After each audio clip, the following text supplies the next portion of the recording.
तो वैसे initial test drive लेने के बाद में अभी इस गाड़ी में कुछ और चीज़ें भी बची हुई थी, जैसे इसका जो पेट्रोल टैंक था उसको निकालना, जो अननेसेसरी चीज़ें हैं जैसे ये फ्यूल लिड है यहाँ पे उसको निकाल देना।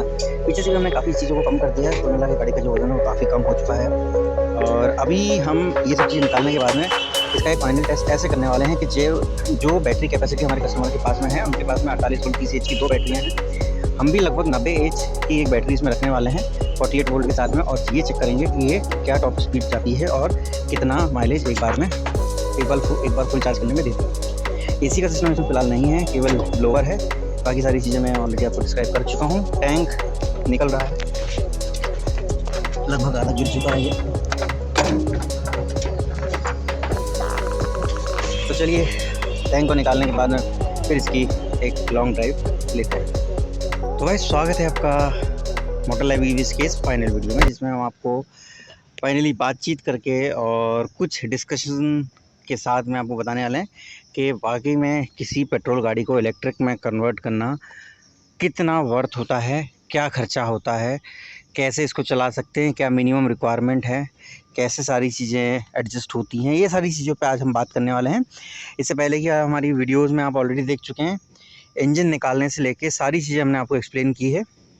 फिर भी ये इसका चार्जिंग सॉकेट है, ये इसकी केबल है, और यहाँ पर रखी हुई हैं ये एक बड़ी सी बैटरी पैक रखा हुआ है, एक ये ऑक्सिलरी पैक 1, यहाँ पर ऑक्सिलरी पैक 2। एक्चुअली देखिए इस बैटरी में 30-30 एम्पेयर की 3 बैटरियाँ लगनी थी, बट हमारे पास में 30 एम्पेयर की कोई बैटरी नहीं थी। तो अल्टीमेटली हमें क्या करना पड़ा, हमको करना पड़ा कि हमने 60 एम्पेयर की एक ये बैटरी, बड़ी बैटरी ली है ऑटो रिक्शा से, और एक 25 एच की ये ली है और 25 एच की ये ली है। ऐसे कुल मिला के 80 एच के आसपास से 90 एच के आसपास हमारे पास बना हुआ है। और यहाँ पर इसमें एक पीछे की तरफ आप देख सकते हैं कि ये बैटरी लेवल इंडिकेटर भी है, जो कि रियल टाइम कंजम्पशन या कहें कि जो चार्जिंग स्टेटिस्टिक्स हैं वो हमको बताता है। चाहे तो इसको यहाँ से बंद भी कर सकते हैं। सामने की तरफ भी हमें यही सेम चीज़ें मिलती हैं। यहाँ पर आप देख सकते हैं कि जैसे ये जो SOC AV 52.1 बता रहा है, अभी गाड़ी न्यूट्रल पे है। जब 0 पे लेके आएंगे तो ये ड्राइव मोड में आ जाएगी, और 1 पे लेके आएंगे तो ये रिवर्स हो जाएगी। बाकी SS डैशबोर्ड में कोई अंतर नहीं है। तो आइए ज़रा एक बार इसका एक्सटीरियर लुक भी देख लेते हैं, जो कि हम ऑलरेडी देख चुके हैं। इंजन के अलावा गाड़ी में बहुत ज़्यादा कुछ चेंजेस नहीं किया है। देख सकते हैं कि यहाँ पर ये LED सिस्टम आ गया है। पहले इसमें सारे फिलामेंट बल्ब हुआ करते थे, और अगर हम और कुछ चीज़ों पर नज़र डालें तो ब्लोअर सिस्टम वैसा का वैसा ही है। डैशबोर्ड की लाइट हमने चेंज नहीं की है, क्योंकि वहाँ तक हमने इसको खोला ही नहीं था। यहाँ पर अगर देखा जाए तो दोनों तरफ हमको LED पार्किंग मिल जाएगी, इंडिकेटर भी आपको LED वाले दिख जाएंगे। तो ये सब कुछ बेसिक चेंजेस के साथ में ये गाड़ी हमने कंप्लीट की है। अब इसके माइलेज और स्पीड की बात कर लेते हैं। तो चलिए शुरुआत करते हैं। सबसे पहले स्पीड टेस्ट।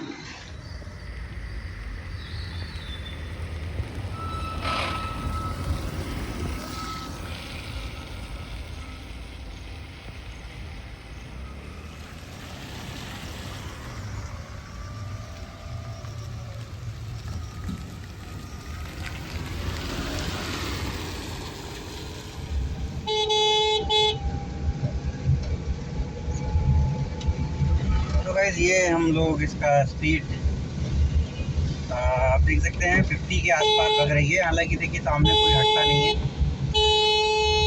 इनको कितना भी हॉर्न दो।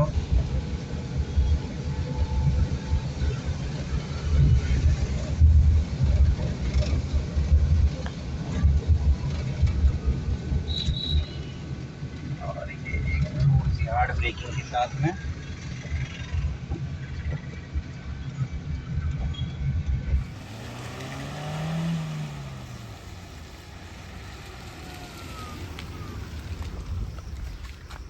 हेलो दोस्तों, आपका बहुत स्वागत है मोटर लैब के इस वीडियो में।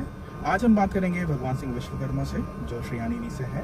इन्होंने रिसेंटली एक टाटा नैनो को इलेक्ट्रिक गाड़ी में कन्वर्ट किया। हम जानेंगे इन्होंने इलेक्ट्रिक गाड़ी में कन्वर्ट करते समय किन चीज़ों पे ध्यान दिया है, क्या रिक्वायरमेंट्स हैं इलेक्ट्रिक गाड़ी में कन्वर्ट करने के लिए, एंड किसके लिए बेनिफिशियल हो सकता है। उम्मीद करते हैं कि इस वीडियो में आपको उन सभी सवालों का जवाब मिलेगा जिसके लिए आपके मन में सवाल घूमते हैं कि आप अपनी पेट्रोल गाड़ी को इलेक्ट्रिक में कन्वर्ट कराएं या नहीं। तो चलिए शुरू करते हैं। हमारे साथ है भगवान सिंह विश्वकर्मा जी, बहुत बहुत स्वागत है आपका। बहुत बहुत धन्यवाद शिवम जी, आपके इस चैनल पे मुझे जगह देने के लिए और हमारी जो कंपनी का जो मोटो है उसको सभी के साथ में शेयर करने के लिए।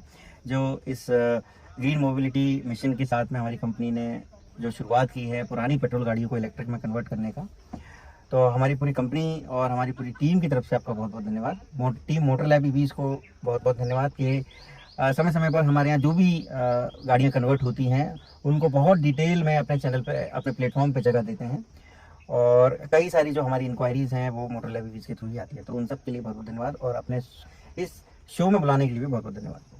बहुत बहुत धन्यवाद आपका भी, और आपका हमेशा यहाँ पे स्वागत रहेगा। हमारी कोशिश है कि जीरो इमिशन की तरफ, ग्रीन जितना हो सके हम उसकी तरफ उन चीज़ों को जितना प्रोत्साहन दे उतना दे सके, करना चाहिए। सही बात है। चलिए तो आते हैं आज के वीडियो के मुख्य विषय पे, जो है जिस गाड़ी में हम अभी बैठे हुए हैं, टाटा नैनो। आपने बहुत सारे वीडियोस देखे होंगे इंटरनेट पे, बहुत सारी वायरल क्लिप्स देखी होंगी कि टाटा नैनो ईवी होने वाली है।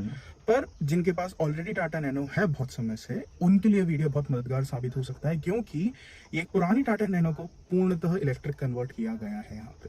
ओके, सो सबसे पहले आप हमें बताइए कि आपके पास ये इंक्वायरी कैसे आई, जो जिनकी टाटा नैनो है उन्होंने क्यों इसको इलेक्ट्रिक में कन्वर्ट कराया? देखिए सर, इसकी जो शुरुआत है वो तकरीबन 2 से 3 महीने पहले हुई थी। एक प्रोजेक्ट को कंप्लीट करने के लिए मैं IIT जम्मू में विजिट किया था और वहाँ की जो वीडियोस है उस वीडियोस के थ्रू ये इंक्वायरी आई थी। वो जो जिन कस्टमर की गाड़ी है वो बेसिकली जम्मू से हैं, तो उनको ऐसा महसूस हुआ कि क्योंकि जम्मू में हमने कन्वर्ट किया तो शायद हम लोग जम्मू के हैं, तो इस रेफरेंस में उन्होंने हमसे कांटेक्ट किया था। बट चूंकि हम वीडियो के एंड में सब बता देते हैं कि भाई हमारा जो नेटिव प्लेस है कहाँ है, वर्कशॉप कहाँ है, गाड़ी कन्वर्ट कराने के लिए आपको कहाँ लाना पड़ेगा, इसलिए ये सारी चीज़ें उनको पता चल गई थी। फिर उन्होंने जो हमसे टेलीफोनिक कन्वर्सेशन किया तो उसके रिजल्ट में उन्होंने ये गाड़ी भोपाल में ही खरीदी है। श्रेयान ईवीज के थ्रू ही उन्होंने ये गाड़ी खरीदी है। हमारी कंपनी के रिप्रेजेंटेटिव ने उनके नाम पे ट्रांसफ़र करवाई है इसको, और फिर जो इनिशियल अमाउंट था प्रोसीजर कंप्लीट होने के बाद में ये गाड़ी भोपाल में ही अभी कन्वर्ट हुई है। और अब ये जब पूरी कन्वर्ट हो चुकी है तब वो customer at the end visit करेंगे और इस गाड़ी को चेक करेंगे, और अगर सब कुछ उनकी एक्सपेक्टेशन के हिसाब से निकलता है तो ये इस गाड़ी को अपने साथ जम्मू बाय ट्रक और बाय रेल अपने साथ में लेके जाएंगे। इस गाड़ी में बेसिकली हम लोगों ने विदाउट बैटरी और विदाउट चार्जर काम किया है। जो सबसे बेसिक पैकेज है हमारे यहाँ पे वो लगभग 1,35,000 का है, जिसमें 1 साल की वारंटी के साथ में किसी भी टाटा नैनो को आप कन्वर्ट करवा सकते हैं। अब क्योंकि इसमें बैटरी और चार्जर नहीं था तो इसकी जो कॉस्ट है वो लगभग 70 के आसपास की रही है, जो कि बैटरी और चार्जर का जो लगभग 60-65 हज़ार रुपये वो इसमें से कम हो गया है। तो इस तरीके से इस गाड़ी की जो शुरुआत हुई थी और अब ये पूरी अपने कंप्लीट हो चुकी है और ऑलमोस्ट रेडी टू डिलीवर। चलिए हम खर्चों पे तो आएंगे ही अभी इस वीडियो के दूसरे पड़ाव में, पर खर्चों पे आने से पहले मैं ये जानना चाहता हूँ कि ये गाड़ी जो आपने कन्वर्ट करी है इसमें क्या डिफरेंस है पेट्रोल के मुकाबले?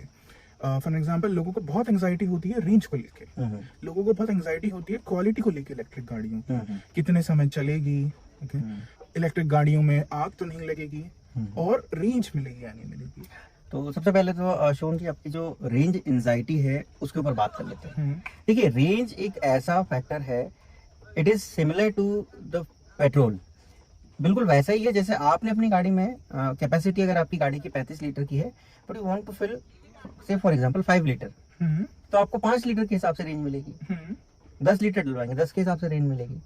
बिल्कुल इलेक्ट्रिक गाड़ियों में भी यही है। इवन रेट्रोफिटिंग को ले लें या फिर जो रेडीमेड जो गाड़ियां हैं, जैसे टाटा नेक्सॉन को अगर ले लें तो उसका जो नॉर्मल वेरिएंट है वो 200 किलोमीटर के आसपास का देता है। अगर नेक्सॉन ईवी मैक्स अगर ले लेते हैं तो वो आपको 350 के आसपास क्लेम करते हैं। बाकी एग्जैक्टली जो भी हो, सेम इसमें भी ऐसा होता है कि अगर आप रेट्रोफिटिंग के थ्रू किसी पेट्रोल गाड़ी को इलेक्ट्रिक में कन्वर्ट कर रहे हैं तो मिनिमम जितने किलोवाट का बैटरी पैक है, जितने किलोवाट का मोटर उसमें यूज कर रहे हैं एग्जैक्टली सेम साइज का बैटरी पैक होना चाहिए। फॉर एग्जाम्पल, जैसे हमने इस नैनो में 3 किलोवाट का मोटर यूज किया।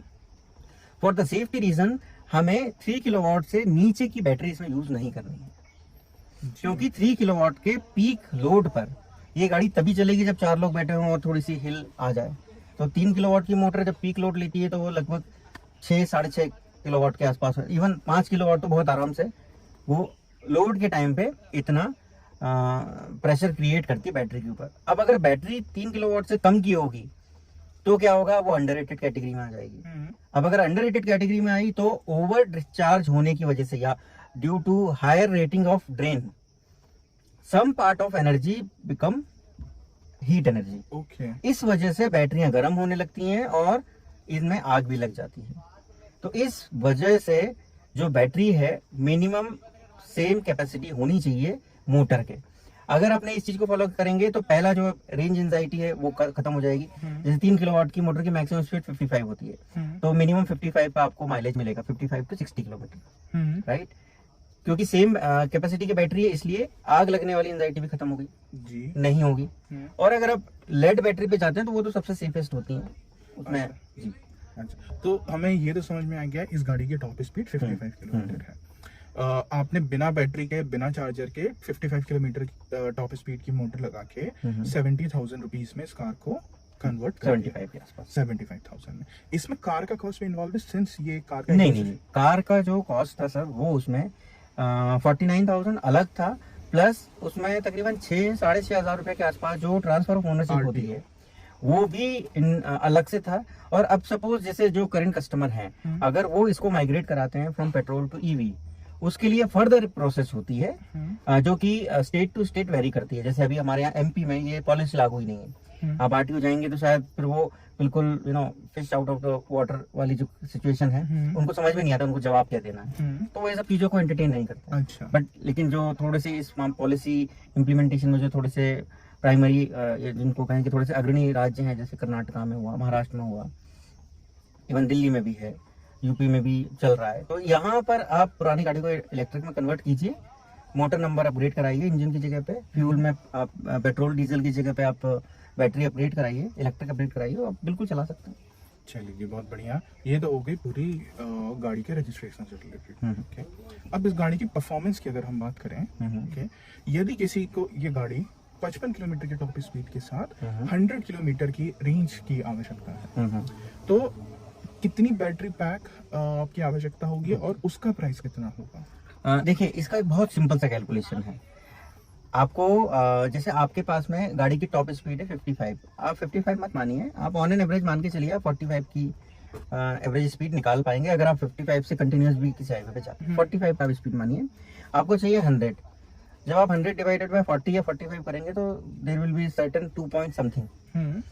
सेम आपको 3 किलोवाट की मोटर है, तो आपको जो बैटरी पैक होगा वो 6.25 या 6.5 किलोवाट का अगर आप बैटरी पैक ले लेते हैं तो एग्जैक्टली जो आपको टॉप स्पीड मिल रही है उससे 2 गुनी रेंज आपको मिल जाएगी जी। बहुत बढ़िया। और इसमें ये भी होता है, एक डिस्चार्ज रेटिंग का भी फर्क पड़ता है। जैसे जो 3 किलोवाट का बैटरी पैक होगा और अगर 3 किलोवाट की मोटर है तो जो डिस्चार्ज रेटिंग होगी 1C के हिसाब से रहेगी, लेकिन जब बैटरी पैक 6 किलोवाट का हो जाता है और मोटर सेम 3 किलोवाट की होती है तो जो डिस्चार्ज रेटिंग होगी वो 2C के हिसाब से होगी।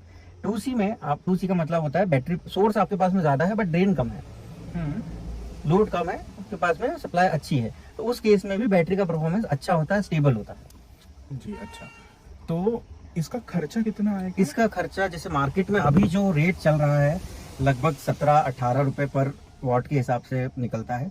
तो अगर मैं आपको जैसे सपोज 3 किलोवाट की बैटरी है और हमने 6.2 किलोवाट का बैटरी पैक इंस्टॉल करना है, इसमें आप 17 के साथ में मल्टीप्लाई जब कर देते हैं तो लगभग 1,05,000 के आसपास की ये बैटरी आपको पड़ेगी। अच्छा, तो ये जिसमें आपको मिनिमम 2 साल वारंटी मिलेगी। लेकिन अगर यही चीज अगर आप 2 साल वारंटी में नहीं लेना चाहते हैं, 1 साल वारंटी में लेना चाहते हैं, तो ये बहुत और कम में मिल जाती है। जो लेड बैटरी है उसकी कॉस्ट लगभग 11 से 12 रुपए पर वाट के हिसाब से जाती है। तो 6 पॉइंट अगर आप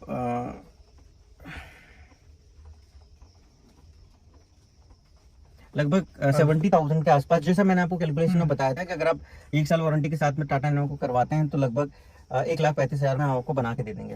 तो जो 75,000 हम चार्ज कर रहे हैं उसमें से केवल बैटरी का जो खर्चा है 68,200 वो इसमें से रह जा रहा है, बाकी वही सेम चार्ज इसमें हमने कोशिश की है कि इस रेट पे कस्टमर को अवेलेबल करवा दिया जाए। हालांकि इसमें एक पॉइंट ये भी होता है सर कि जब कस्टमर हमारे स्टोर से सारा सामान ना लेके कुछ जगह से सामान लेके आते हैं, यूजुअली जो एक कॉस्ट बहुत बड़ा फैक्टर है।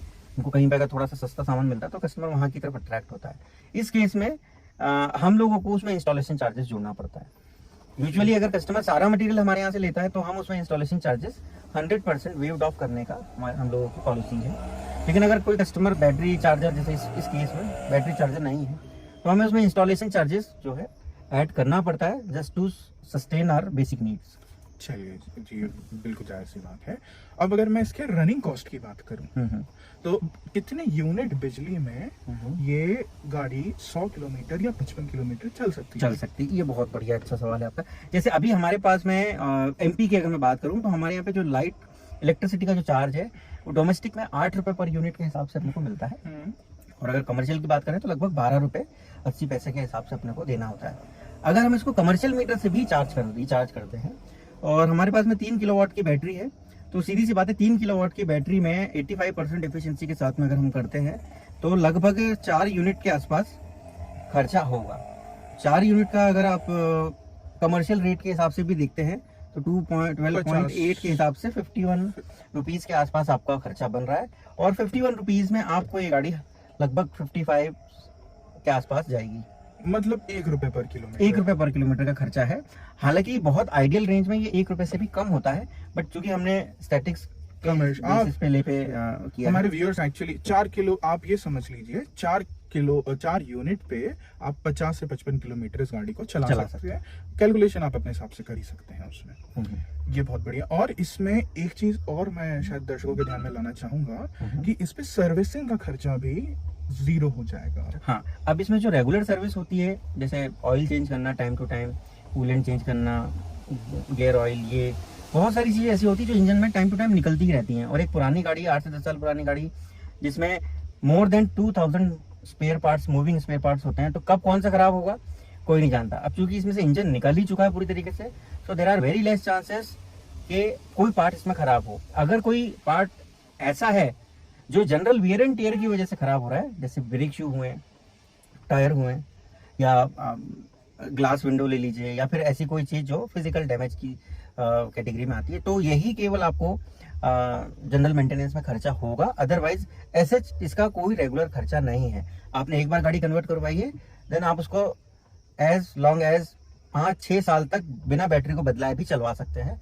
और किसी को दिखाने की जरूरत नहीं है। आपकी गाड़ी में हवा होनी चाहिए, ब्रेक ऑयल का आप ध्यान रखिए, ब्रेक ऑयल टॉप अप रखना चाहिए, ये सारी चीज़ों का आप ध्यान रखेंगे। जनरल मेंटेनेंस जो आपको जनरल चेकअप जो करना होता है वो सारी चीज़ें आप कीजिए। आपको कभी कोई जरूरत नहीं पड़ेगी इस गाड़ी को किसी मैकेनिक के पास ले जाने की। चलिए, बहुत बढ़िया। बातें तो बहुत हो गई हैं।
जी, हमने अभी एक टेस्ट ड्राइव ली और मैं आपको एक चीज़ बताना चाहूँगा। मैंने जब गाड़ी चलाई तो मुझे एक चीज़ बहुत ही पसंद आई, वो थी बिना क्लच के गाड़ी चलाना। आप मानिए, पेट्रोल और ईवी के कन्वर्जन में सबसे पहले यही आता है कि ईवी महंगी है, ईवी में खर्चा ज़्यादा हो रहा है। यहाँ पे आपको ईवी जब आप कन्वर्ट करा रहे हैं तो काफ़ी किफ़ायती पड़ रही है। साथ में बिना क्लच के चलाने वाला जो प्रीमियम एक्सपीरियंस होता है, जो आपको शायद EMT वाली गाड़ियों में भी ना मिले, आपको हाई एंड ऑटोमेटेड गाड़ियों में वो एक्सपीरियंस मिले बिना लैगिंग वाला, वो एक्सपीरियंस आपको यहाँ पे मिलेगा। यहाँ पे कोई क्लच नहीं है। ओके, तो गाड़ी चलाना सुविधाजनक तो बनाता ही है, साथ ही साथ आप गाड़ी को चलाने में एंजॉय भी बहुत करेंगे। ये था मेरा एक्सपीरियंस। आपने कुछ शॉर्ट्स ऑलरेडी देखे ही होंगे। इसके साथ साथ हम एक छोटा सा स्नैपशॉट ये भी लगाएंगे कि ये गाड़ी कन्वर्ट कराने के बाद रनिंग कॉस्ट के मामले में किस तरीके से डिफरेंट होगी आपकी पेट्रोल गाड़ी के मुकाबले। चलिए मेरे कुछ और क्वेश्चन है भगवान सिंह विश्वकर्मा जी आपके लिए। तो मैं ये जानना चाहूंगा कि ये जो गाड़ी कन्वर्ट हुई है, ये तो एक उदाहरण है हमारे पास, पर यदि किसी को मिनिमम बजट लेके गाड़ी कन्वर्ट करानी हो तो कितना मिनिमम बजट रखेगा और उस मिनिमम बजट में वो क्या एक्सपेक्टेशन रख सकता है? देखिए ये बहुत ही बढ़िया सवाल है और ये मुझे लगता है जो अधिकतर व्यूअर्स होंगे वो जानना भी चाहेंगे कि मिनिमम वैल्यू क्या हो सकती है। तो जैसे मैंने आपको शुरुआत में ही बताया था कि हमारे यहाँ पे कोई भी छोटी हैचबैक, चाहे वो नैनो हो, 800 हो, ऑल्टो हो, सेंट्रो हो या वैगनार हो, इस टाइप की कोई सी भी गाड़ी अगर आप लाते हैं और जो अगर आप बेसिक पैकेज के साथ में जाते हैं तो उसकी जो वैल्यू है वो है 1,35,000।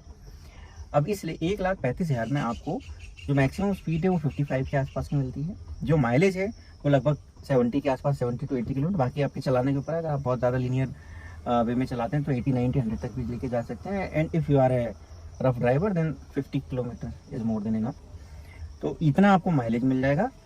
तो ये स्पीड हो गई। वारंटी की अगर बात करें तो 1 साल की स्टैंडर्ड वारंटी बैटरी के साथ में मिलती है। अब इसमें 1 साल जो होता है वो बेसिकली 6+6 की टर्म पे मिलता है। विदिन द 6 मंथ अगर कोई प्रॉब्लम आती है बैटरी में तो रिप्लेसमेंट देती है कंपनी, और अगर फ्रॉम 7 मंथ टू 12 मंथ इसमें अगर कोई प्रॉब्लम आती है तो कुछ अमाउंट कस्टमर को पे करना होता है, बाकी कंपनी बेयर करती है। तो जो जनरल पॉलिसी होती है लेड बैटरी के साथ में वही है। ये मिनिमम आपका क्राइटेरिया है हैचबैक के लिए। अगर आप कॉम्पैक्ट सेडान में आ जाते हैं तो ये थोड़ा सा बढ़ जाता है, ये हो जाता है 190 के आसपास। आप किसी भी सेडान को 190 के मिनिमम बजट के साथ में इलेक्ट्रिक में कन्वर्ट करवा सकते हैं। और आगे भी जाते हैं तो अब जैसे जो लाइट कमर्शियल व्हीकल है उनकी अलग कैटेगरी है। और अगर पैसेंजर व्हीकल की अगर बात करें, जो छोटे पैसेंजर व्हीकल होते हैं जैसे टाटा एस हुआ या मारुति वैन हुई, इनकी अलग कैटेगरी है, क्योंकि इनमें एसी और ये जो कुछ बेसिक एमिनिटीज़ होती हैं गाड़ियों में, पावर विंडो वगैरह, ये सारी चीज़ें इनमें होती नहीं है। तो इस वजह से इसमें कुछ कॉस्ट कटिंग के साथ साथ लगभग 1,65 से इनकी भी शुरुआत हो जाती है। तो ये सबसे बेसिक हुआ, और अब ऊपर की कोई लिमिट नहीं है। अच्छा, तो खैर मैं दर्शकों को ये बताना चाहूँगा, यदि कमर्शियल व्हीकल्स को आपको कन्वर्ट कराना है तो हमारा एक वीडियो ऑलरेडी अवेलेबल है कमर्शियल व्हीकल्स के लिए भी, आप उसे ज़रूर देखें। आपने जो बोला ऊपर की कोई लिमिट नहीं है, पर दर्शकों में एक जिज्ञासा रहती है कि आजकल मार्केट में गाड़ियों की क्लेम रेंज, मैं स्पेसिफिकली क्लेम बोलूँगा, एक्चुअल नहीं बोलूँगा, पर क्लेम रेंज आजकल की गाड़ियों में 600 किलोमीटर की आ रही है। ठीक है, कुछ चाइनीज कंपनीज हैं, BYD वगैरह, जो 600 किलोमीटर तक की रेंज को क्लेम करती हैं। हम क्या 300-400 किलोमीटर की भी रेंज सोचें गाड़ी कन्वर्ट कराने के बाद with the top speed of 100 and 120, okay, and ranges around 300, क्या ये पॉसिबल है गाड़ी को कन्वर्ट कराते हुए करना? देखिए ये इस स्पेसिफिकेशन के साथ में जो स्पीड आपने बताई है 100-120 के लिए जो स्पेसिफिक पावर ट्रेन की जरूरत पड़ती है वो फिलहाल ओपन मार्केट में तो नहीं है। जो ओपन मार्केट में अवेलेबल है उसमें आपको 80 to 90 के आसपास की स्पीड मिल सकती है, मैक्स टू मैक्स। और इस स्पीड के साथ में हम किसी भी गाड़ी में मैक्सिमम 350 किलोमीटर तक का अरेंजमेंट आसानी से कर सकते हैं। हाँ, अगर किसी की जेब बहुत ज्यादा भरी हुई है, जो अपनी 40 से 50 हजार की किसी गाड़ी में 5, 6, 7 लाख तक और लगाना चाहें तो हम उसको लगभग 450 से 500 किलोमीटर इन सिंगल चार्ज भी कोशिश कर सकते हैं। अच्छा, ये पॉसिबल है, लेकिन इसमें बहुत ज्यादा, जैसे मैंने आपको बताया ना कि केतली से ज्यादा चाय गर्म हो जाएगी, सॉरी चाय से ज्यादा केतली गर्म हो जाएगी। तो ये वही बात होगी, जितनी की गाड़ी नहीं होगी उससे ज्यादा का इसमें मटेरियल लग जाएगा। जी, समझे। तो इसका ये मतलब है यदि किसी के पास अपनी पुरानी गाड़ी को कन्वर्ट करने के लिए 3 से 4 लाख रुपए यदि कोई देना चाहे तो आज की जो नई गाड़ियां आ रही हैं जिनका शायद बजट 9 लाख के आसपास होगा, वैसी परफॉर्मेंस एक्सपेक्ट की जा सकती है कन्वर्ट की गाड़ियों से आधी कीमत की जा सकती है। लेकिन फिर भी इतना सब एक्सप्लेन करने के बाद मैं, जो हमारे पास में जो कस्टमर आते हैं जिनकी इंक्वायरी आती है, मैं उनको यही सजेस्ट करता हूँ कि अगर आप एक सिटी क्रूजर के हिसाब से अगर आप अपनी गाड़ी को कन्वर्ट करा रहे हैं और शहर के अंदर घूमना आपका पर्पस है तो ये पुरानी गाड़ी का कन्वर्जन आपको फुलफिल कर देगा। आपकी ROI बहुत अच्छी आपको मिल जाएगी। लेकिन अगर आप ये सोचते हैं कि मुझे एक शहर से दूसरे शहर के में जाना है, रोजाना जाना है या हफ्ते में 26 दिन जाना है, and if that distance is less than 100 kilometre, तब भी ये ठीक है। लेकिन अगर ये इससे ज़्यादा है तो मुझे ऐसा लगता है कि फिर एक बनी बनाई EV पे जाना ही ज़्यादा अच्छा होगा। मैं यहाँ पर CNG भी सजेस्ट कर सकता था, बट चूंकि मैं पर्यावरण प्रेमी हूँ तो मैं कभी भी जो फॉसिल फ्यूल है उनको प्रमोट करने वाली बातें नहीं कर सकता। अच्छा, तो मोटा मोटा यदि हम माने, अगर आप एंथुजियास्ट नहीं है बहुत ज्यादा, आप शौकीन नहीं है, यदि आपको एक यूजफुल गाड़ी चाहिए जो आपको एक बेहतर ROI दे आपके इन्वेस्टमेंट के ऊपर, तो आपकी वो रिक्वायरमेंट बिल्कुल पूरी की जा सकती है। और उसके लिए जिस तरीके के हमने बजट बताए, वो बजट बहुत ज्यादा किफायती है मेरे हिसाब से तो इलेक्ट्रिक गाड़ी के। बिल्कुल बिल्कुल। चलिए, अब हम ये जानना चाहेंगे, ये जो पूरी कन्वर्जन की प्रोसेस है, ये प्रोसेस में पहली चीज कितना समय लगता है? यदि किसी हमारे व्यूअर को ये गाड़ी कन्वर्ट करानी है तो किस तरीके से आपको कांटेक्ट करें, और क्या क्या प्रोसेस कस्टमर को फॉलो करनी पड़ती है, या आपकी तरफ से क्या रिक्वायरमेंट रहती है, जैसे गाड़ी मंगवाना हो गया, वो सारी प्रक्रिया एक बार आप विस्तार से समझा पाएं। इसकी जो शुरुआत होती है वो एक सिंपल फ़ोन कॉल से हो सकती है। अगर कोई कस्टमर इंटरेस्टेड है कि उसको अपनी गाड़ी को कन्वर्ट कराना है, तो जैसे फ़ोन कॉल से आप अपना जो सूटेबल पैकेज है वो डिसाइड कर लीजिए। देन वो अपनी बेसिक डिटेल के साथ में हमारे यहाँ से कोटेशन मंगवा सकते हैं। एंड उस कोटेशन को देखने के बाद में, स्पेसिफिकेशन समझने के बाद में, कॉस्ट समझने के बाद में, अगर उनकी इच्छा होती है तो सबसे पहले उनको अप्रोच करनी पड़ेगी भोपाल वाले वर्कशॉप की तरफ। सबसे पहला ऑप्शन तो यही है कि आप अपनी गाड़ी को भिजवा दीजिए वाया ट्रांसपोर्ट, और अगर गाड़ी चालू हालत में तो चला के ले आए, सबसे अच्छा ऑप्शन है।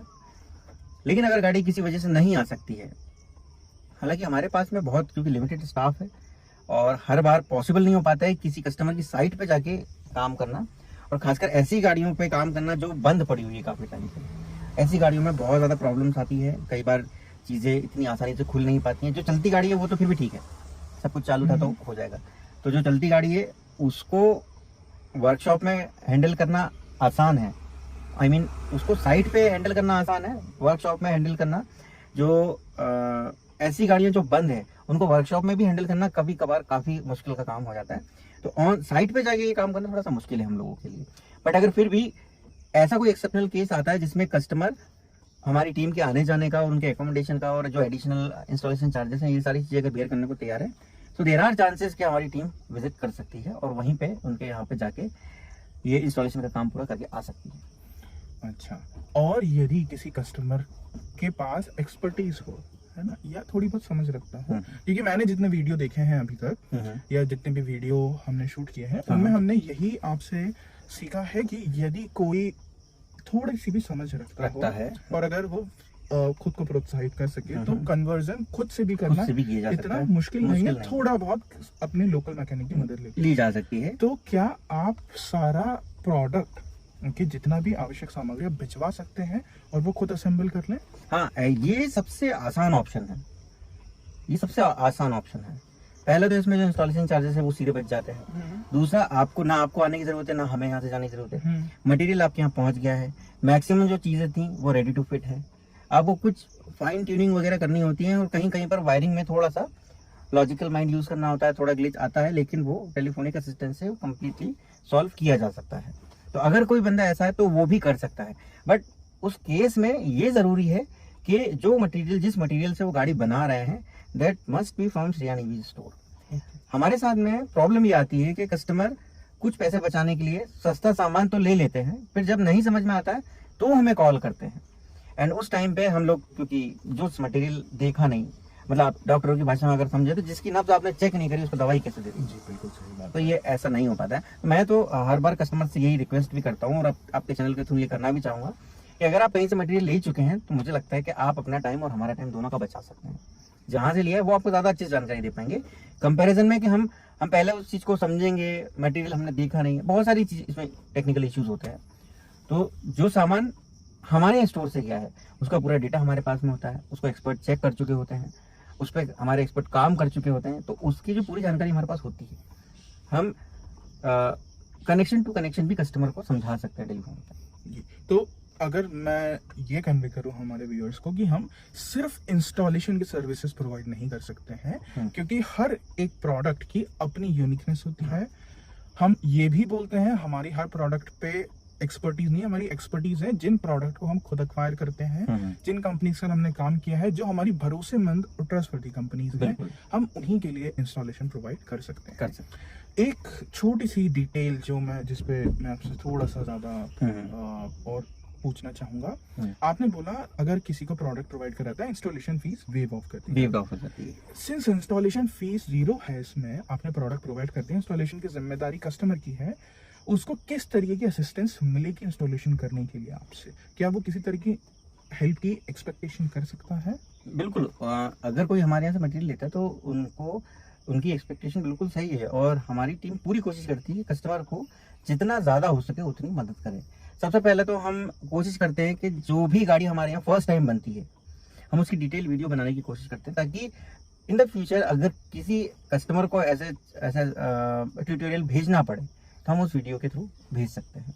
और वैसे आपके चैनल के माध्यम से, क्योंकि एक ओपन प्लेटफॉर्म है, तो हमने कई सारी वीडियोस की डिटेल वीडियो भी बना के डाली, जिसमें कई सैकड़ों कस्टमर्स ने 2 व्हीलर 4 व्हीलर हमारी वीडियो देख के बनाई है। कई लोगों के मेल और मैसेज भी आते हैं, तो ऐसा भी किया जा सकता है। बट बात यहाँ पर फिर से वही आएगी, जिस चीज़ को हम जानते हैं हम उस चीज़ के बारे में आपको बता सकते हैं। जी, बहुत बढ़िया। तो यदि आपको सिर्फ प्रोडक्ट लेना है पर आप ये सोच रहे हैं कि आपके पास वो एक्सपर्टीज नहीं है, आपको चिंता करने की जरूरत नहीं है। प्रोडक्ट श्रेयान ईवी से जब लेंगे तो श्रेयान ईवी से पूरी गाइडेंस दी जाएगी। बहुत सारे ऑलरेडी वीडियोस अपलोडेड हैं हमारे चैनल पे, जिन्हें आप देख सकते हैं। नहीं, अगर आपको उनमें भी नहीं समझ में आता है और गाइडेंस दी जाएगी फोन के थ्रू, वीडियोस के थ्रू, हर संभव प्रयास किया जाए। इसी के साथ मैं इस वीडियो को समाप्त करना चाहूँगा। आपका बहुत बहुत धन्यवाद। इस वीडियो से आपको कुछ मदद मिली हो तो प्लीज़ कमेंट में उसके बारे में बताइए। कुछ प्रश्न हो आपके, कुछ डाउट्स हो, आप बिल्कुल अपने क्वेश्चंस को कमेंट्स में डालिए। हम नंबर